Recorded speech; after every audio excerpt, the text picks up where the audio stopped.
السلام السلام السلام یا نبی. السلام علیکم ورحمۃ اللہ وبرکاتہ. وعلیکم السلام ورحمۃ اللہ. الحمد للہ رب العالمین والصلاة والسلام علی سید المرسلین وعلی آلہ واصحابہ اجمعین، اما بعد فاعوذ باللہ من الشیطان الرجیم.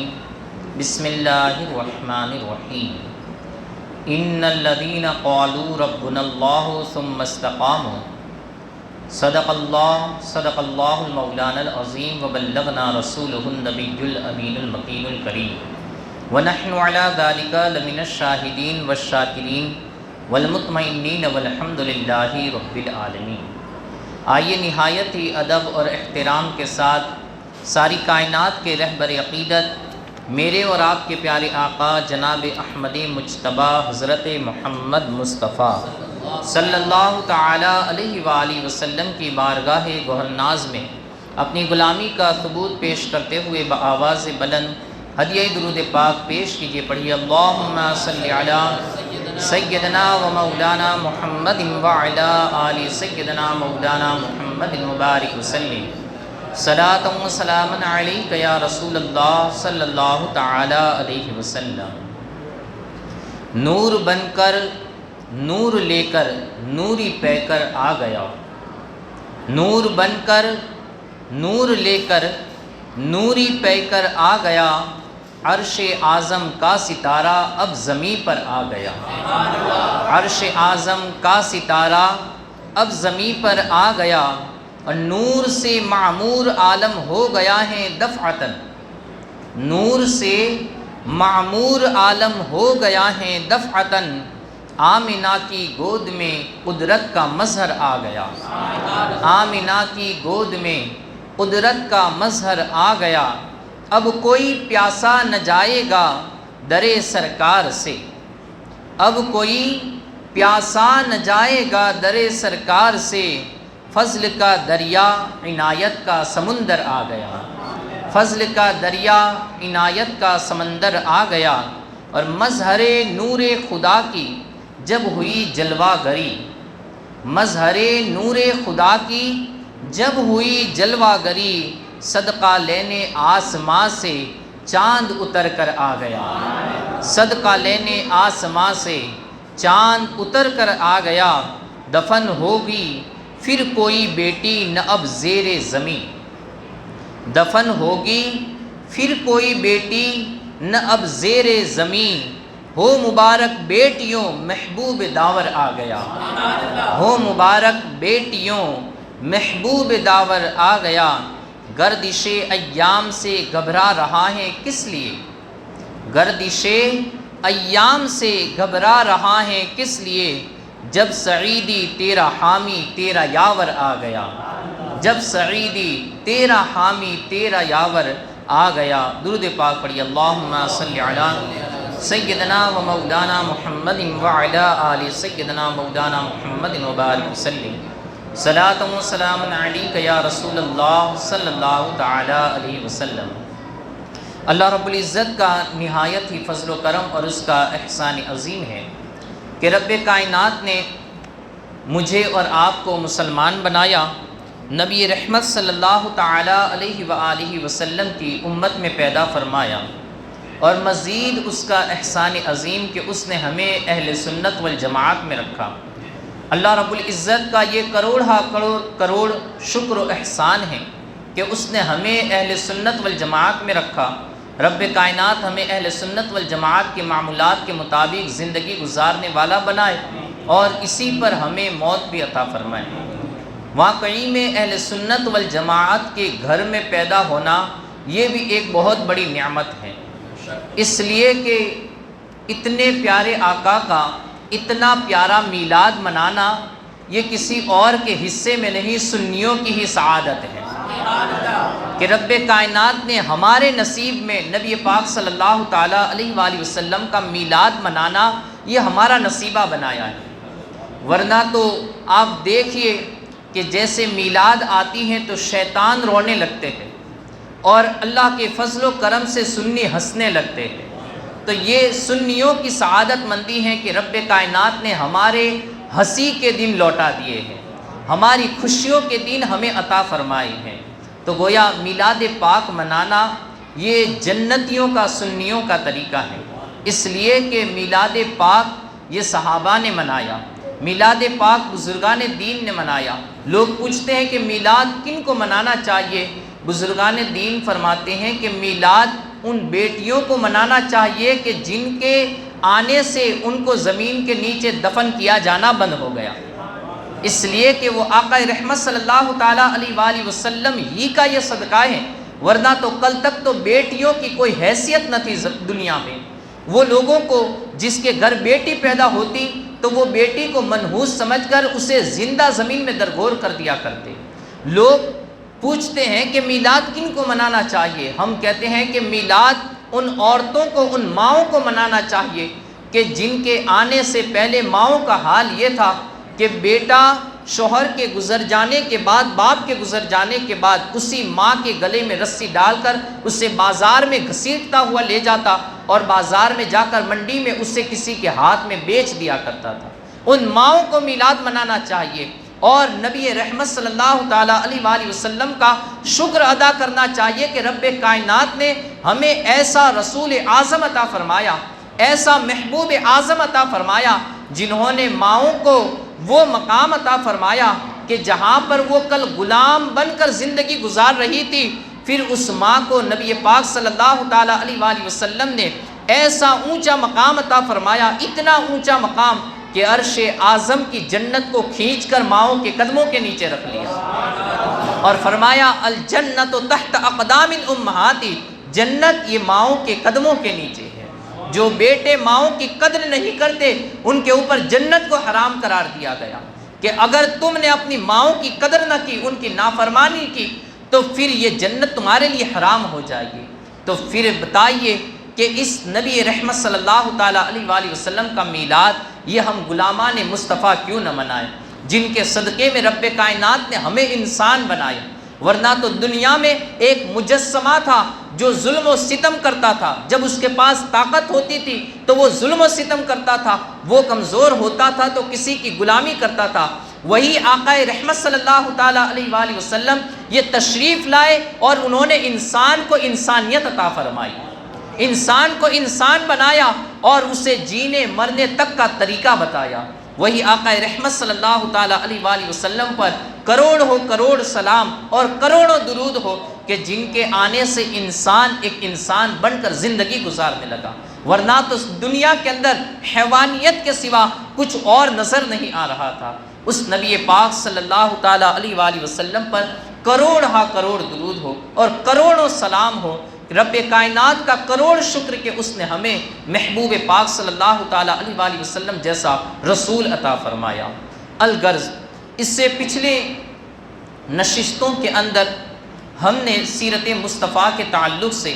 بہت سی باتوں کو یہ ہم نے سماعت کیا۔ آقا رحمت صلی اللہ تعالیٰ علیہ وآلہ وسلم کے نور کے پیدا ہونے سے لے کر نبی پاک صلی اللہ تعالیٰ علیہ وآلہ وسلم کے اعلان نبوت کرنے تک ہم نے اپنی بساط اور استطاعت کے مطابق کچھ گفتگو سماعت کی۔ ایسے آقا رحمت صلی اللہ تعالیٰ علیہ وآلہ وسلم کو رب کائنات نے وہ مقام اور منصب اور آپ کی شانوں کو اتنا بلند و بالا فرمایا ہے کہ اگر دنیا کے تمام درختوں کی قلمیں بنا لی جائے اور زمین کے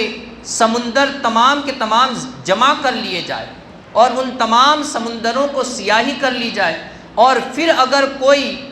تمام انسان بھی اگر زندگی بھر لکھتے رہے لیکن نبی پاک صلی اللہ تعالیٰ علیہ وآلہ وسلم کی سیرت طیبہ کا، آپ کی شان و عظمت کا ایک باب بھی نہیں لکھ سکتے۔ اللہ رب العزت نے اتنی شانیں اور اتنی عظمتیں اپنے حبیب کو عطا فرمائی ہیں۔ اعلیٰ حضرت رضی اللہ تعالیٰ عنہ نے تو ایک مصرے کے اندر آپ کی شان کو بیان فرمائی، فرماتے ہیں الحمد سے والناس تک زلف تیری چرچا تیرا۔ تو گویا کہ نبی پاک صلی اللہ تعالیٰ علیہ وآلہ وسلم کی شان و عظمت یہ قرآن مجید ہے کہ اگر کوئی آقا رحمت صلی اللہ تعالیٰ علیہ وآلہ وسلم کی شان و عظمت کو پہچاننا چاہے تو وہ کلام مجید کو اٹھائے اور شروع سے لے کر آخر تک پڑھتا جائے، ہر آیت کے اندر اسے شان مصطفیٰ نظر آئے گی، اسے میلاد مصطفیٰ نظر آئے گا، اسے سیرت طیبہ نظر آئے گی۔ تو گویا پورا کلام مجید اللہ رب العزت نے اپنے حبیب کی شان میں اتارا، اور وہی کلام مجید کے تعلق سے خود کلام مجید میں اللہ رب العزت نے ارشاد فرمایا کہ اس کلام مجید کو نہ ساتوں سمندر، یہ تمام زمین کے اگر تمام سمندر کی سیاہی کے طور پر لے لیا جائے تب بھی اس کلام مجید کی وہ تفصیل کو بیان نہیں کر سکتے، کیونکہ یہ تفسیر اور تفصیل اگر دیکھنے جائے تو وہ نبی پاک صلی اللہ تعالیٰ علیہ وآلہ وسلم کی شان و عظمت کو بیان کرتی ہے۔ تو گویا مصطفیٰ صلی اللہ تعالیٰ علیہ وآلہ وسلم کی شان و عظمت کو انسان کوئی بیان ہی نہیں کر سکتا ہے، کوئی کما حق کہو شان مصطفیٰ، عظمت مصطفیٰ کو یہ بیان ہی نہیں کر سکتا ہے۔ اللہ رب العزت نے ہمیں توفیق عطا فرمائی، ہم نے اپنی بساط کے مطابق کچھ نبی پاک صلی اللہ تعالیٰ علیہ وآلہ وسلم کی سیرت مبارکہ کو یہ سماعت کیا، اور ہمیں بیان کرنے کی، سننے کی، سنانے کی توفیق نصیب ہوئی، اور واقعی میں اللہ رب العزت اس سے ہمیں برکتیں عطا فرمائے۔ میلاد مصطفیٰ، سیرت مصطفیٰ سننا سنانا یہ بھی بڑی برکتوں اور رحمتوں کا باعث ہے۔ ہم نے سماعت کیا کہ نبی پاک صلی اللہ تعالیٰ علیہ وآلہ وسلم نے جب اعلان نبوت فرمایا تو کافروں نے کس طریقے سے مسلمانوں کو ستانا شروع کیا۔ ایک تو یہ کہ انہوں نے سب سے زیادہ ظلم و ستم کی حدیں یہ نبی پاک صلی اللہ تعالیٰ علیہ وآلہ وسلم کے لیے پار کر دی۔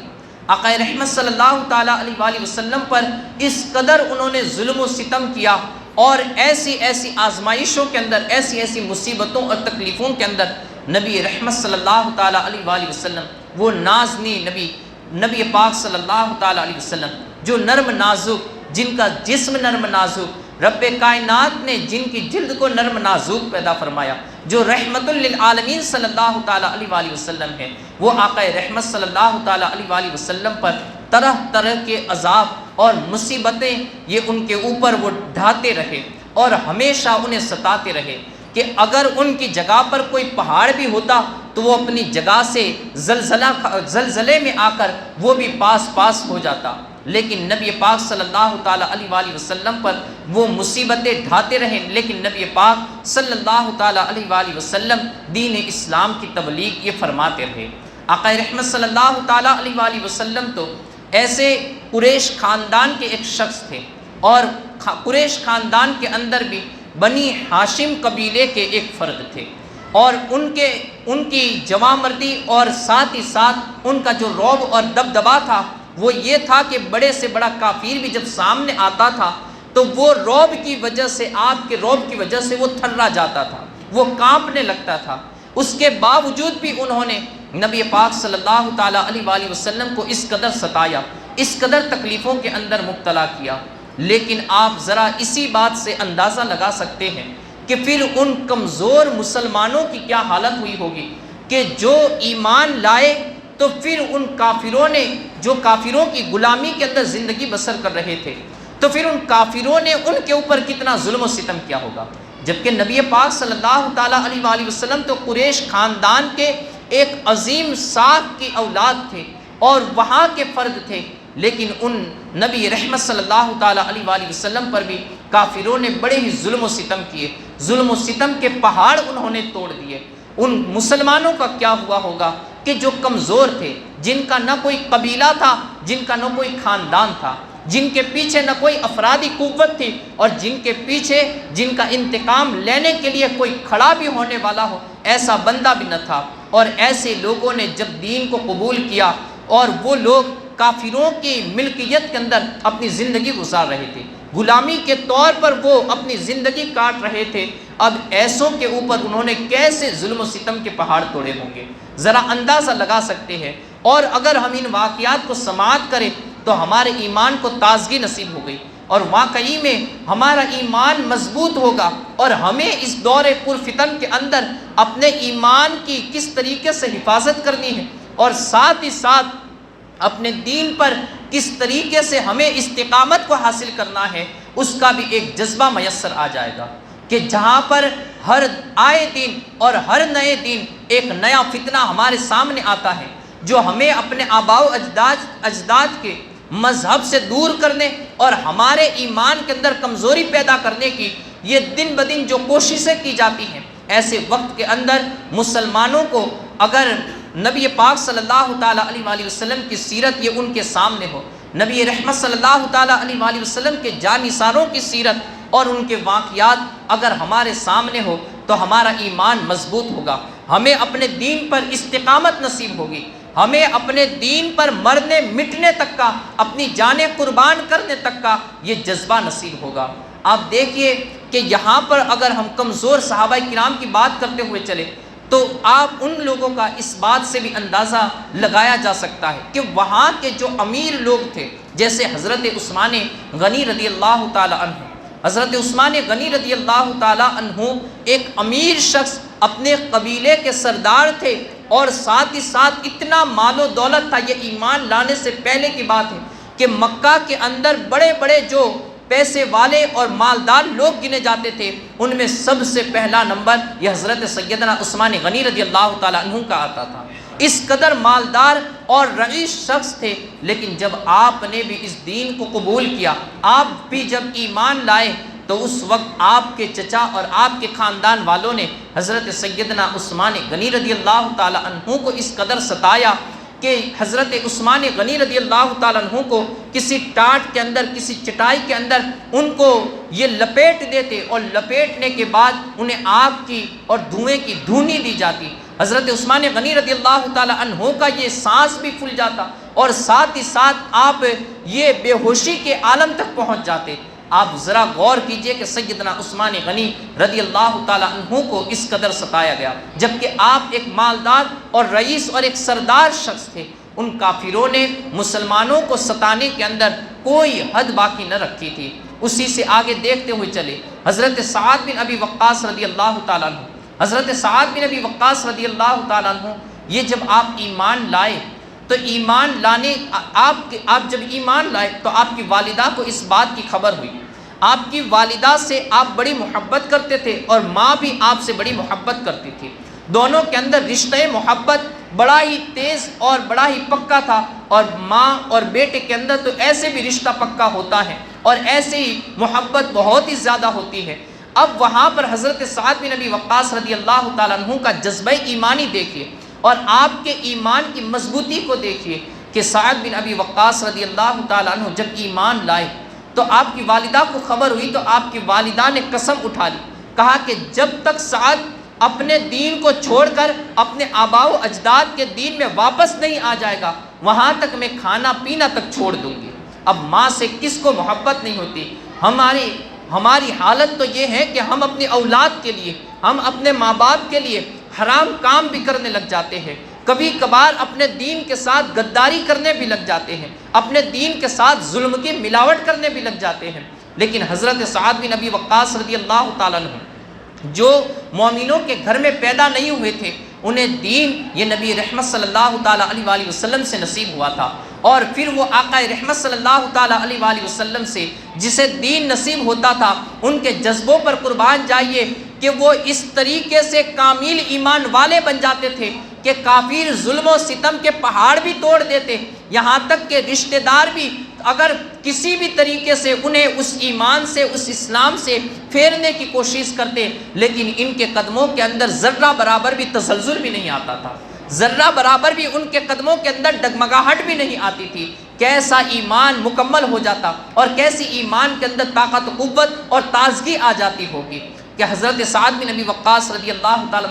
عنہ کی والدہ محترمہ نے جب یہ قسم اٹھائی کہ میں کھانا بھی نہیں کھاؤں گی، پانی بھی نہیں پیوں گی، اور یہ صرف ایسا بولنے کے طور پر انہوں نے نہیں بولا تھا، بلکہ انہوں نے کھانا پینا یہ واقعی میں چھوڑ دیا۔ 3-4 دن گزرے تھے کہ اب ان کی حالت یہ موت تک پہنچ گئی۔ کسی نے حضرت سعد کو خبر کی کہ آپ کی والدہ کی آخری سانسیں چل رہی ہے، اور انہوں نے واقعی میں کھانا پینا یہ تمام کے تمام چھوڑ دیا ہے۔ حضرت سعد بن ابی وقاص رضی اللہ تعالیٰ عنہ ان لمحات کے اندر اپنی والدہ محترمہ کے پاس آئے، جبکہ وہ اپنے بستر سے اٹھ نہ سکتی تھی، اپنے بستر پر ایسے ہی لیٹے ہوئے ایک اپنی آخری سانسیں جیسے گن رہی ہو، سکرات کی حالت میں ہو، ایسی حالت میں پڑی ہوئی تھی۔ اور وہاں پر آئے حضرت سعد بن ابی وقاص رضی اللہ تعالی عنہ کے آنے سے والدہ محترمہ کو یہ محسوس ہوا کہ ہو سکتا ہے کہ سعد میری اس حالت کو دیکھے گا اور اپنے ایمان سے باز آ جائے گا، اپنے دین کو چھوڑ کر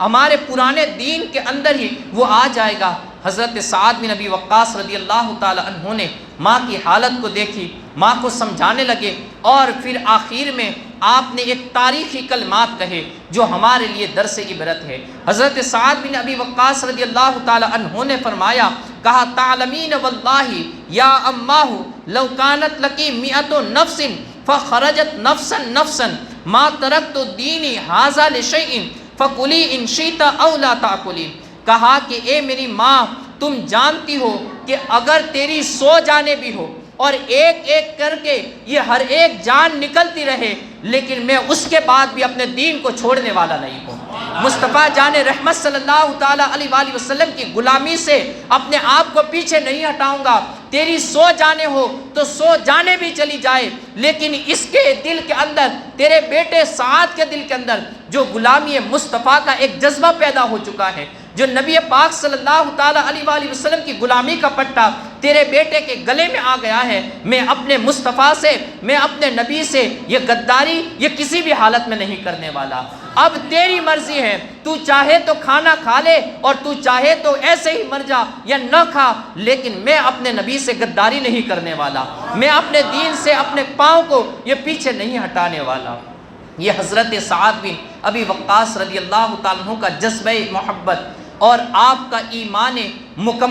کا مکمل ایمان تھا، اور آپ کا ایمانی جذبہ تھا کہ حضرت سعد بن ابی وقاص رضی اللہ تعالی عنہ اپنی والدہ کی نقاہت، ان کی کمزوری کو دیکھ کر بھی آپ نے اپنے ایمان کے ساتھ غداری نہیں کی۔ کس قدر ان کا ایمان مضبوط ہوگا، اور یہی وجہ تھی کہ اللہ رب العزت نے کلام مجید میں ارشاد فرمایا، ان الذین قالوا ربنا اللہ ثم استقاموا، بے شک وہ لوگ جنہوں نے کہا کہ ہمارا رب اللہ ہے اور اسی پر ایسے جم گئے کہ ان کے قدموں میں ذرہ برابر بھی زلزلہ بھی نہیں آیا۔ لوگوں نے ظلم و ستم کے پہاڑ توڑ دیے۔ ان ظلم و ستم کی اگر داستان شروع کریں تو سب سے پہلا جس کا نام آتا ہے وہ حضرت سیدنا بلال حبشی رضی اللہ تعالیٰ عنہ۔ ہم نے یہاں تک کی باتیں، کچھ باتوں کو سماعت کیا تھا، اب یہاں سے ہم اپنے سلسلے کو یہ آگے بڑھاتے ہوئے چلیں کہ اس دین اسلام کو حاصل کرنے اور اس دین اسلام کو پھیلانے اور اس کی شروعات میں جانثارہ نے، مصطفیٰ نے کس قدر تکلیفوں کو اٹھایا ہے۔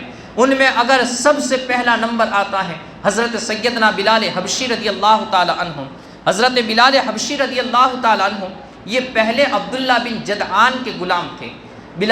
حضرت بلال رضی اللہ تعالی عنہ یہ حبشہ کے رہنے والے تھے، اور کسی نے ان کو یہ عبداللہ بن جدعان کے ہاتھوں بیچ دیا تھا۔ عبداللہ بن جدعان یہ بڑا ہی پکا کافر تھا۔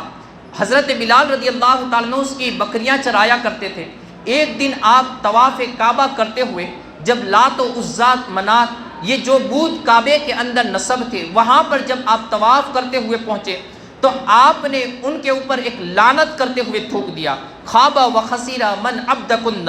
کہا کہ تم وہ نامراد اور گھاٹے میں ہے جو تمہاری عبادت کرتا ہو۔ یعنی لات اور منات پر وہ انہوں نے لعنت فرمائی اور کہا کہ تمہاری جو عبادت کرنے والے ہیں اور جو تمہارے سامنے سجدہ ریز ہوتے ہیں ان کے اوپر تو نقصان اور لعنت ہو کہ وہ لوگ ہمیشہ نقصان اور گھاٹے میں ہیں، کہ انہیں دنیا میں بھی کچھ نہیں ملے گا اور آخرت میں بھی ان کے لیے جہنم تیار کر رکھی گئی ہے۔ تو جب انہوں نے یہ حرکت کی تو عبداللہ بن جدعان کی نظر پڑ گئی۔ انہوں نے حضرت بلال رضی اللہ تعالی عنہ کو وہاں پر بڑا مارا کوٹا اور انہیں پیٹنے لگا، اور پھر اس کے بعد امیہ کے ہاتھوں میں، امیہ بن خلف کے حوالے حضرت بلال حبشی رضی اللہ تعالی عنہ کو کر دیا۔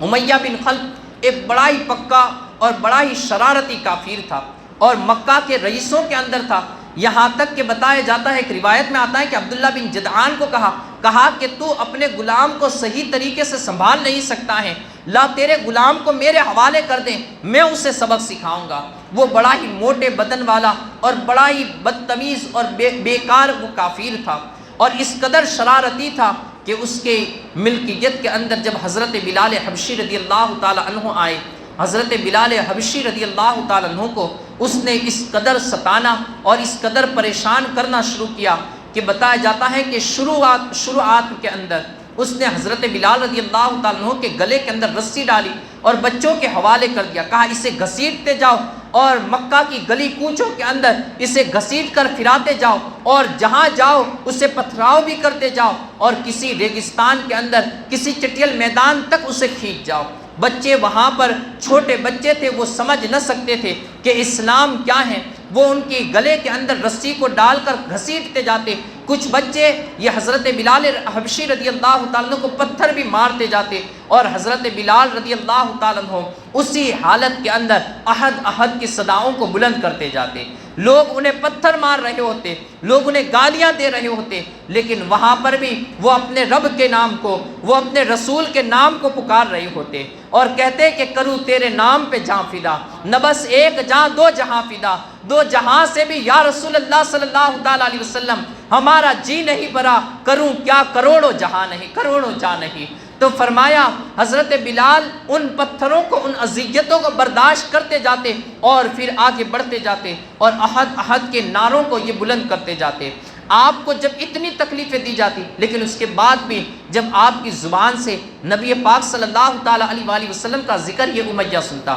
اللہ رب العزت کا نام کو سنتا، تو پھر وہ بڑے غصے میں آ جاتا اور پھر وہ وہاں پر حضرت بلال حبشی رضی اللہ تعالیٰ عنہ کو اس ریگستان کے اندر جہاں پر دوپہر کے وقت ریت بالکل تپتپا گئی ہوتی اور ایک تانبے کی طرح وہاں کے میدان بن جاتے، اس میں حضرت بلال حبشی رضی اللہ تعالیٰ عنہ کے وہ کپڑے اتارتے اور کپڑے اتار کر ننگی پیٹھ یہ وہاں پر لٹا دیتے اور پھر اس پر بھی وہ ان کے سینے کے اوپر بڑا ہی بھاری بھرکم پتھر بھی رکھ دیتے اور اس طریقے سے حضرت بلال حبشی رضی اللہ تعالیٰ عنہ کو یہ ستایا گیا، یہاں تک کہ آپ ایک مرتبہ کہتے احد احد انکفر باللات والعزی وحبل ونائلہ، کہا کہ ہاں وہ یکتا ہے، وہ ایک ہے، میں لات و عزی اور حبل اور نائلہ کی خدائی کا انکار کرتا ہوں۔ اس حالت کے اندر بھی جہاں پر حضرت بلال پر ایک بھاری بھرکم پتھر ہے اور ساتھ میں پیٹھ یہ اس سے گرم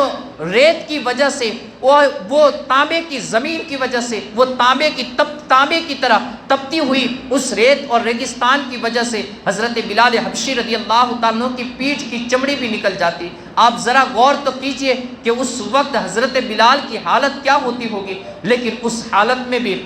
اگر وہ کسی چیز کو پکارتے تھے، ان کے لبوں پر کوئی نام تھا تو وہ اللہ اور اس کے رسول کا نام تھا، ان کے لبوں پر اللہ اور اس کے رسول کا ذکر تھا۔ یہاں تک کہ حضرت عمرو بن عاص رضی اللہ تعالی عنہ فرماتے ہیں کہ ایک دن میں حضرت بلال کے پاس سے گزرا جبکہ حضرت بلال حبشی رضی اللہ تعالیٰ عنہ کو ستایا جا رہا تھا، کافر انہیں طرح طریقے کی ایذاؤں کے اندر یہ مبتلا کر رہے تھے اور میں نے وہاں پر دیکھا کہ مررت ببلال وهو يعذب في رمضاء ولو ان بدعۃ لحم وضعت علیہ نضیزۃ، کہ ایک روز میں بلال کے پاس سے گزرا جبکہ اسے گرم کنکریوں پر لٹا کر عذاب دیا جا رہا تھا۔ وہ کنکریاں اتنی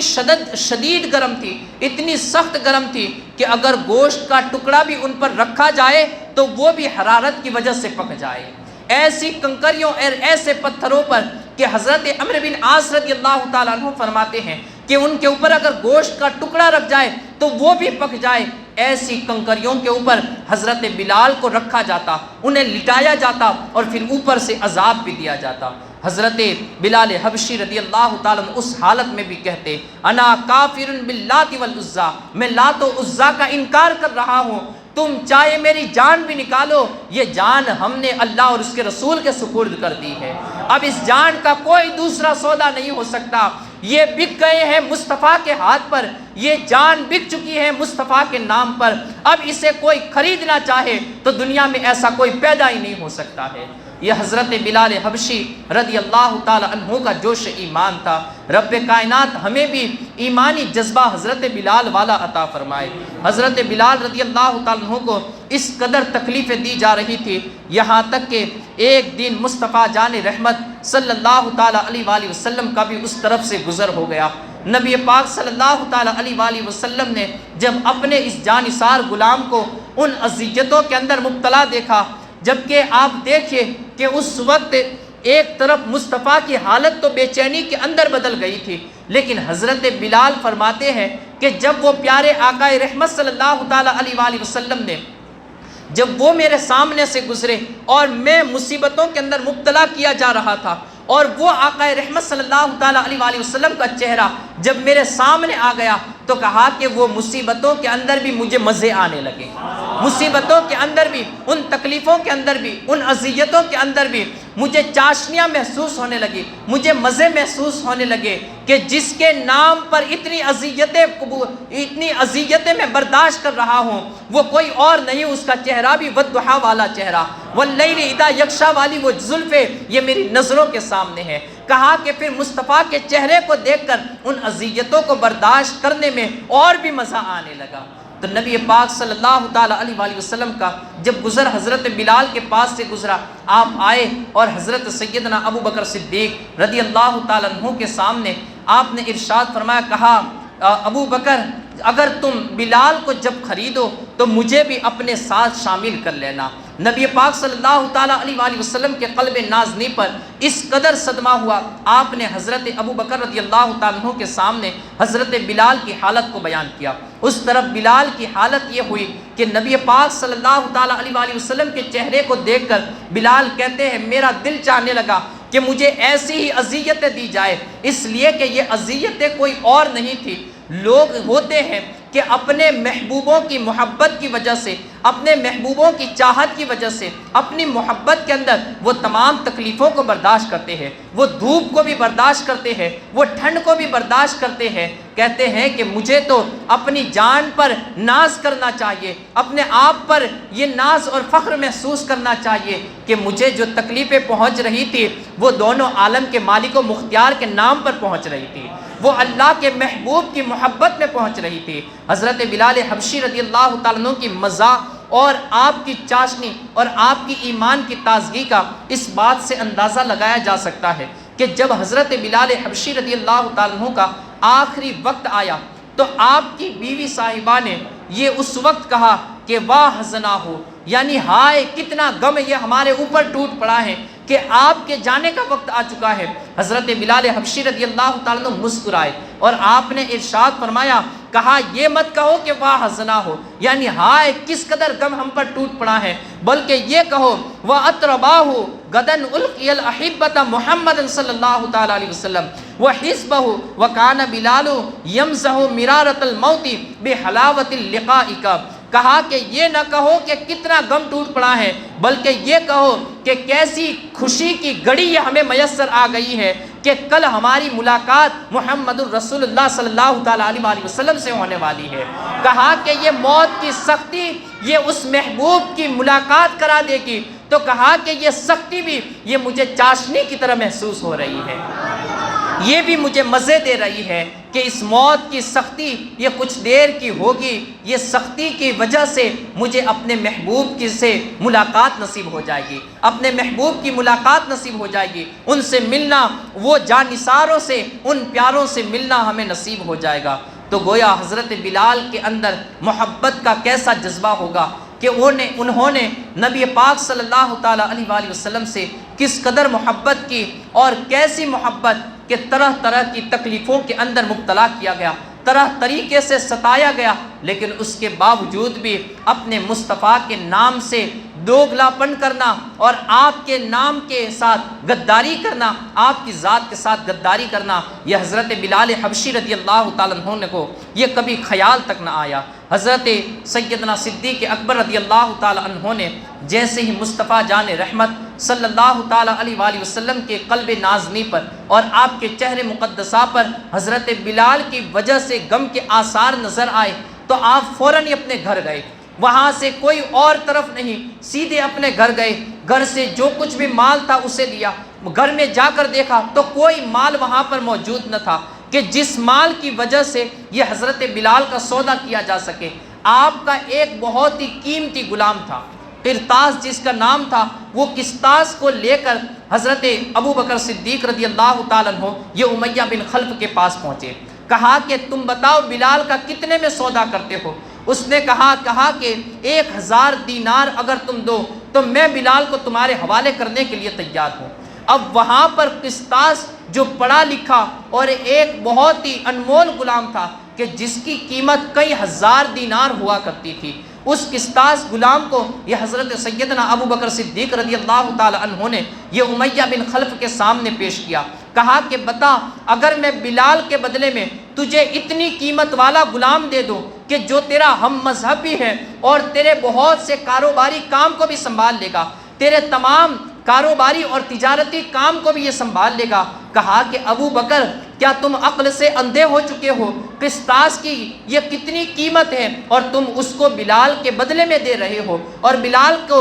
اس کے بدلے میں خرید رہے ہو۔ وہ مصطفیٰ جان رحمت صلی اللہ تعالیٰ علیہ وآلہ وسلم کی محبت کے جو اسیر ہو چکے تھے، وہ جانتے تھے کہ بلال کی قیمت کتنی ہے۔ کل رب کائنات اس بلال کے قدموں کی دھول کی وجہ سے کئی گنہگاروں کو جہنم سے آزاد فرما دے۔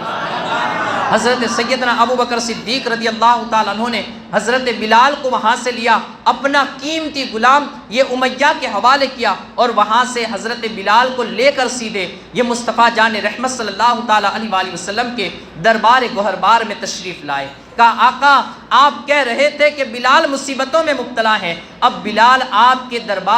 دربار کا دربان ہے، آپ کا خادم ہے، میں نے بلال کو وہاں سے آزاد کرا لیا ہے اور اب میں بھی بلال کو آزاد کر رہا ہوں، یہ آپ کی غلامی میں دے رہا ہوں۔ سیدنا بلال حبشی رضی اللہ تعالی عنہ یہ ہمیشہ نبی پاک صلی اللہ تعالی علیہ وآلہ وسلم کی خدمت میں رہے۔ اس طرف کافروں کو جب پتہ چلا کہ سیدنا ابو بکر صدیق رضی اللہ تعالی عنہ نے یہ حضرت بلال کو خرید کر آزاد کر دیا ہے، یعنی خرید تو لیا ہے لیکن انہیں آزاد بھی کر دیا، انہیں اپنی خدمت میں بھی نہیں رکھا ہے، تو پھر انہوں نے آپس میں چیمی گوئیاں شروع کر دی۔ کہا کہ ہو سکتا ہے کہ پچھلے وقت کے اندر بلال کا حضرت سیدنا ابو بکر صدیق پر کوئی احسان رہا ہو، جس احسان کی وجہ سے حضرت سیدنا ابو بکر صدیق رضی اللہ تعالیٰ عنہ نے اتنی قیمت کے اندر بلال کو خرید کر آزاد کر دیا۔ اب اس طرف وہ چیمی گوئیاں کر رہے تھے اور اس طرف رب کی رحمت کا دریا بھی معجزن ہو گیا، اور اس نے آیت مبارکہ کو اتار کر حضرت سیدنا ابو بکر صدیق رضی اللہ تعالیٰ عنہ کی تعریف فرمائی اور ان کافروں کو جواب دیا۔ کہا وَمَا لِأَحَدٍ عِنْدَهُ مِن نِعْمَةٍ تُجْزَى إِلَّا ابْتِغَاءَ لِوَجْهِ رَبِّهِ الْأَعْلَى، کہا کہ اس پر کسی کا کوئی احسان نہیں ہے۔ سیدنا ابو بکر صدیق رضی اللہ تعالیٰ عنہ کی شان کو کس عمدہ طریقے سے کلام مجید میں بیان کیا گیا۔ فرمایا وَمَا لِأَحَدٍ عِنْدَهُ مِن نِعْمَةٍ تُجْزَى، کوئی ایسا احسان یہ سیدنا ابو بکر صدیق پر ہے ہی نہیں کہ جس احسان کا بدلہ چکایا جا سکے یا جس احسان کا بدلہ انہیں چکانا پڑے، تو کہا کہ کوئی ایسا احسان نہیں ہے کہ جس کی وجہ سے سیدنا ابو بکر صدیق رضی اللہ تعالیٰ عنہ کو یہ کسی کا یہ احسان کے بدلے کے طور پر احسان کا بدلہ چکانا پڑے۔ فرمایا اِلَّا ابْتِغَاءَ لِوَجْهِ رَبِّهِ الْأَعْلَى، انہوں نے تو جو یہ نیکی کی ہے اپنے رب اعلیٰ کی رضا کے لیے کی ہے، اپنے رب کو اور رب کے رسول کو راضی کرنے کی وجہ سے کی ہے، اس لیے کہ آقا رحمت صلی اللہ تعالیٰ علیہ وآلہ وسلم کے چہرے مقدسہ پر جو وہ غم کے آثار نظر آئے تھے، حضرت سیدنا ابو بکر کی طبیعت بے چین ہو چکی تھی۔ ان کے عشق پر، ان کی محبت پر قربان جائیے کہ جب وہ نبی پاک صلی اللہ تعالیٰ علیہ وآلہ وسلم کو بے چین دیکھتے تو ان کی طبیعتیں بے چین ہو جاتی تھی، ان کا سکون یہ غائب ہو جاتا تھا۔ حضرت سیدنا ابو بکر صدیق رضی اللہ تعالیٰ عنہ نے صرف سیدنا حضرت بلال حبشی رضی اللہ تعالیٰ عنہ کو ہی آزاد نہیں فرمایا، بلکہ آپ نے کئی اور بھی غلامی کی چکی کے اندر جو پس رہے تھے اور جو کافروں کے ظلم و ستم کو برداشت کر رہے تھے، جنہوں نے کلمہ طیبہ کو پڑھ لیا تھا اور کلمہ طیبہ کے پڑھنے کی وجہ سے کافر ان کے اوپر ظلم و ستم کے پہاڑ توڑ رہے تھے، ایسے کئی غلاموں کو سیدنا ابو بکر صدیق رضی اللہ تعالیٰ عنہ نے اپنے مال کے ذریعے آزاد فرمایا، انہیں خرید کر انہیں پھر آزاد بھی فرما دیا، اپنی غلامی تک کے اندر نہیں رکھا۔ حضرت انہی لوگوں کے اندر سے چند لوگوں کے نام یہ ہیں۔ حضرت حمامہ رضی اللہ تعالی عنہ، یہ حضرت بلال حبشی رضی اللہ تعالی عنہ کی والدہ محترمہ ہے، یہ بھی غلام بن کر مکہ میں آئی تھی اور کسی حضرت سیدنا ابو بکر صدیق رضی اللہ تعالیٰ عنہ کے ہم قبیلے کے کوئی شخص کی یہ غلام تھی۔ آپ نے حضرت حمامہ رضی اللہ تعالی عنہا کو بھی آزاد فرمایا اور خرید کر انہیں بھی آزاد کر دیا۔ انہوں نے بھی کلمہ طیبہ کو پڑھ لیا تھا، جس کی وجہ سے کافر انہیں بڑا ہی ستا رہے تھے۔ اسی طریقے سے آپ کے ایک خاص غلام حضرت عامر بن فہیرہ رضی اللہ تعالیٰ عنہ، یہ وہی غلام ہے کہ جب نبی پاک صلی اللہ تعالیٰ علیہ وآلہ وسلم آپ ہجرت کے لیے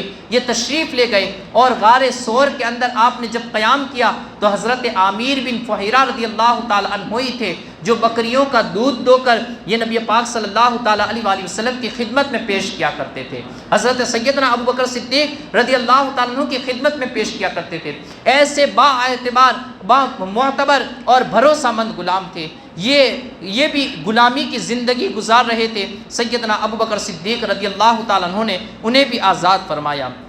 اسی طریقے سے ابو فقیہہ رضی اللہ تعالیٰ عنہ، یہ امیہ کے بیٹے صفوان کے غلام تھے اور حضرت بلال رضی اللہ تعالیٰ عنہ کے ساتھ میں ایمان لائے تھے۔ وہ بھی صفوان جو تھا امیہ کا بیٹا، یہ بھی حضرت فقیہہ رضی اللہ تعالیٰ عنہ پر بڑا ہی ظلم و ستم ڈھاتا تھا، یہاں تک کہ بتایا جاتا ہے کہ دوپہر کا ٹھیک وقت ہوتا تھا اور چلچلاتی دھوپ جب پڑنے لگتی تھی اور ریگستان چلچلانے لگتے تھے اور اس دھوپ کی وجہ سے تمام کے تمام ریت یہ تپنے لگتی تھی اور تانبے کی طرح وہاں کی زمین یہ تانبے کی طرح گرم بن جاتی تھی، اور اس وقت جب کہ کوئی گرم چیز ان گرم چیزوں پر اگر کوئی کچی چیز بھی رکھے تو وہ بھی پکنے لگتی تھی۔ ایسی دوپہر کے اندر اور ایسے ریگستانوں کے اندر وہ صفوان بن امیہ ابو فقیہہ رضی اللہ تعالی عنہ کو یہ وہاں پر لٹاتا، پھر ان کے سینے کے اوپر ایک بڑا وزنی پتھر رکھتا۔ اس وزنی پتھر کی وجہ سے حضرت ابو فقیہہ رضی اللہ تعالی عنہ کی زبان یہ منہ سے باہر آ جاتی، لٹک جاتی، اور اس وقت وہ یہاں تک کہ اس وقت جب کہ اس قدر انہیں عذاب دیا جاتا تو وہ پیچھے سے آ کر اور کہتا کہ انہیں اور بھی عذاب دو، یہاں تک کہ ان کے یہ چیخے اور پکارے، اور ان کی چیخ و پکار یہ ان کا نبی محمد صلی اللہ تعالیٰ علیہ وآلہ وسلم سنے اور وہ اپنے جادو کے زور سے ان کو آ کر بچا لے، معاذ اللہ رب العالمین۔ اس طریقے سے وہ نبی پاک صلی اللہ تعالیٰ علیہ وآلہ وسلم کا بھی مذاق اڑاتے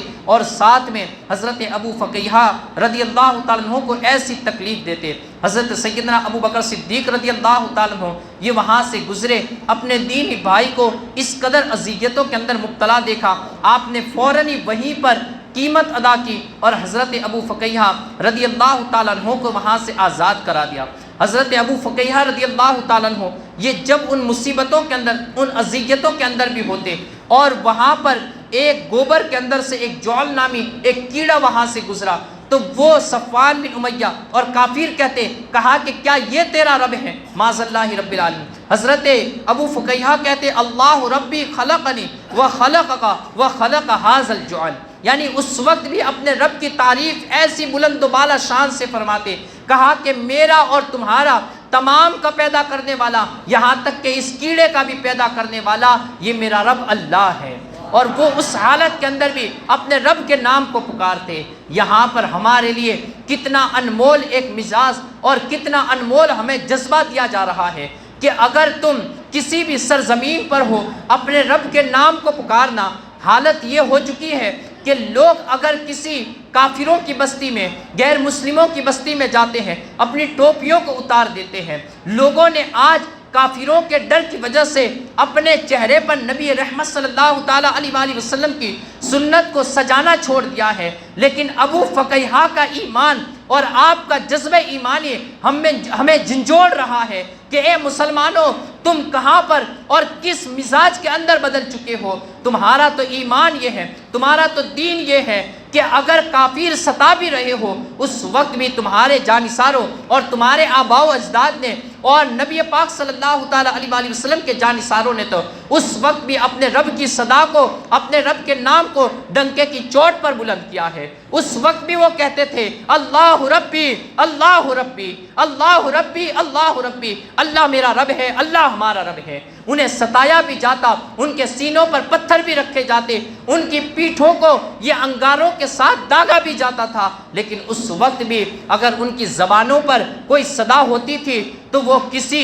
بت کی یا کسی پجاری کی نہیں، بلکہ وہ اپنے رب کی صدا ہوتی تھی کہ اللہ ربی، اللہ میرا رب ہے، اللہ ہمارا رب ہے، ہم مصطفیٰ کے غلام ہیں۔ یہ سودا مصطفیٰ کے ہاتھوں میں ہو چکا ہے، اب نہ کوئی زمین، نہ کوئی زر، نہ کوئی چاندی و سونا اور نہ کوئی مال و دولت یہ ہمیں خرید سکتا ہے، نہ کبھی ہم بک سکتے ہیں۔ مصطفیٰ کے نام پر ہم نے اپنی جانوں کو قربان کر دیا ہے، یہ سودا مصطفیٰ کے بازار میں ہو چکا ہے۔ اگرچہ ہم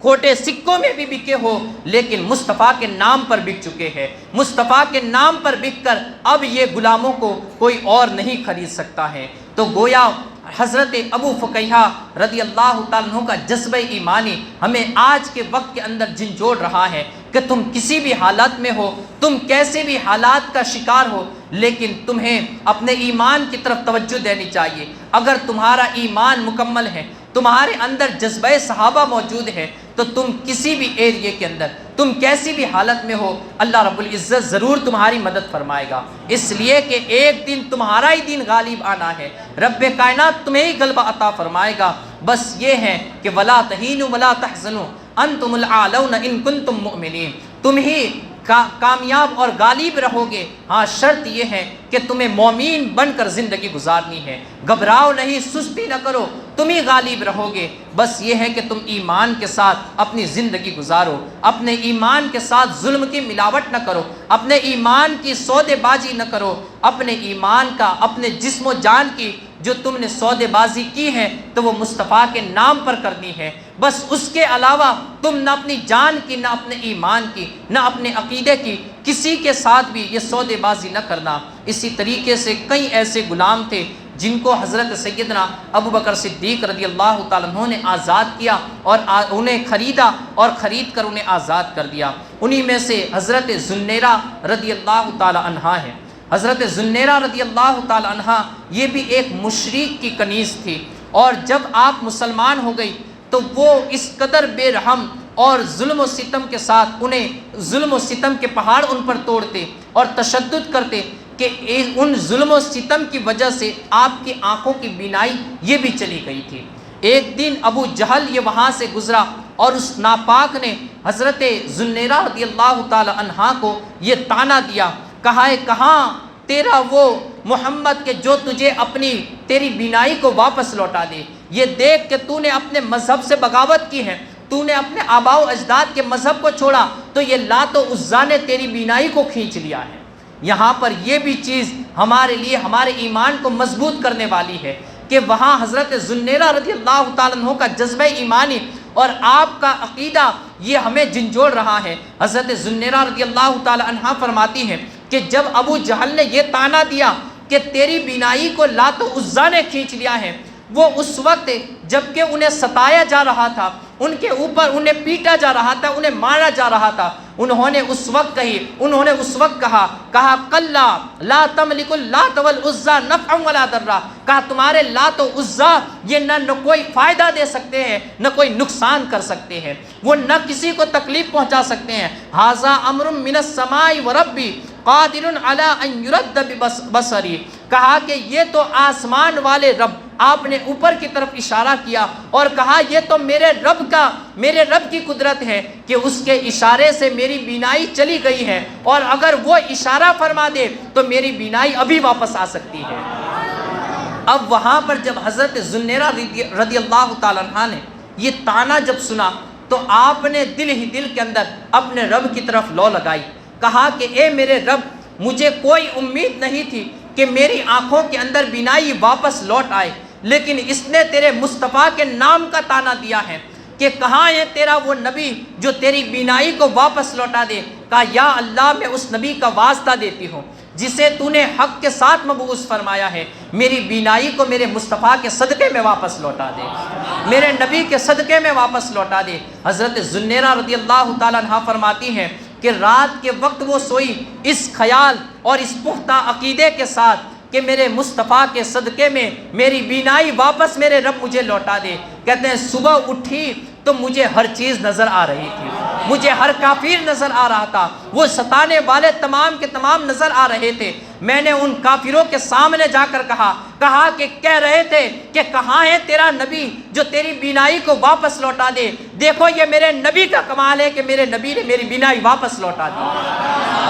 تو حضرت ذوالنورین رضی اللہ تعالیٰ عنہ کا ایمان اور آپ کا جذبہ یہ ہمیں جھنجھوڑ رہا ہے۔ تمہیں کچھ مل سکتا ہے تو مصطفیٰ کے در سے ہی مل سکتا ہے، تمہیں کچھ عطا ہو سکتا ہے تو کملی والے کے در سے ہی مل سکتا ہے۔ تو کہا اپنے مصطفیٰ کے ساتھ کبھی بھی غداری نہ کرنا، اپنے مصطفیٰ کے نام پر جو سودا تم نے کیا ہے، جو ہمارے آباء و اجداد نے، ہمارے ماں باپ نے پیدا ہونے کے ساتھ ہی ہمارے کانوں میں جو رس گھولا ہے، جو ہمارے کانوں کے اندر ایک آواز اور ایک صدا بلند کی ہے کہ اے پیدا ہونے والے، تو کوئی اور گھر کے اندر پیدا نہیں ہوا ہے، تو اہل سنت والجماعت کے گھر میں پیدا ہوا ہے اور تو مصطفیٰ کا غلام بن کر پیدا ہوا ہے۔ تو کہا یہ غلامی مصطفیٰ کا پٹا یہ ہمیشہ اپنے گلے کے اندر باقی رکھنا اور اس کی لاج مرتے دم تک رکھنا۔ حضرت ذوالنورین رضی اللہ تعالی عنہ نے یہ کافروں کے سامنے وہاں پر انہیں ڈنکے کی چوٹ پر جواب دیا۔ حضرت ذوالنورین رضی اللہ تعالی عنہ کو بھی بڑا ہی ستایا جاتا،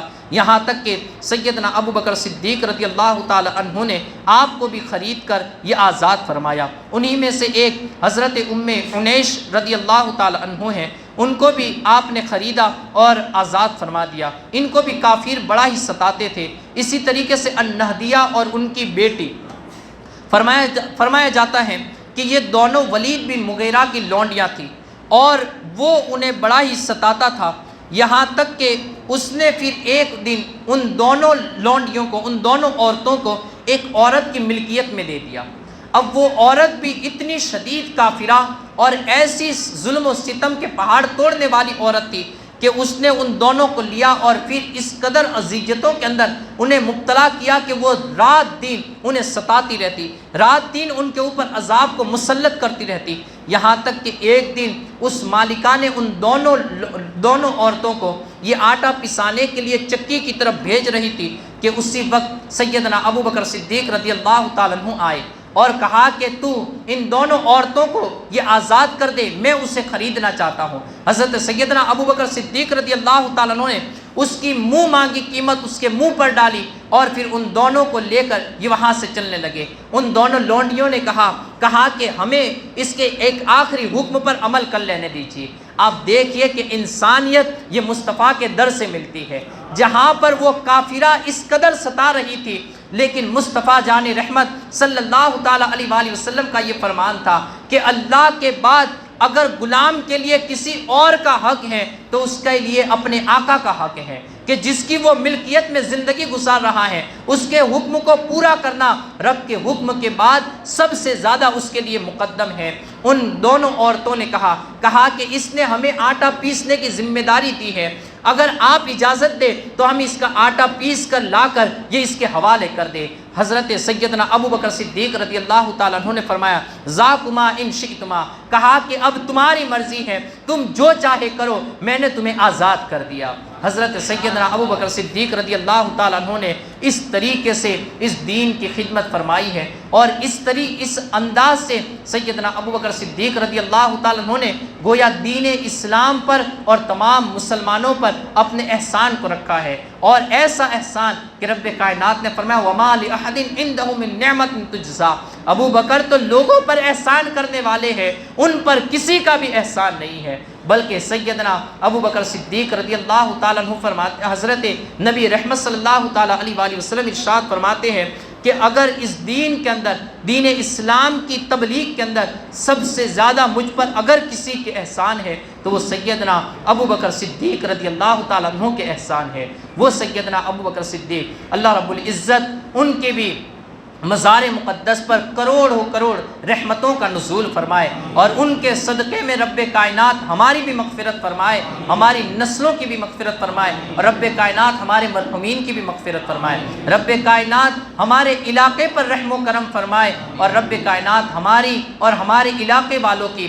تمام مسلمانوں کی امت مسلمہ کی حفاظت فرمائے۔ وآخر دعوانا ان الحمدللہ رب العالمین۔ السلام۔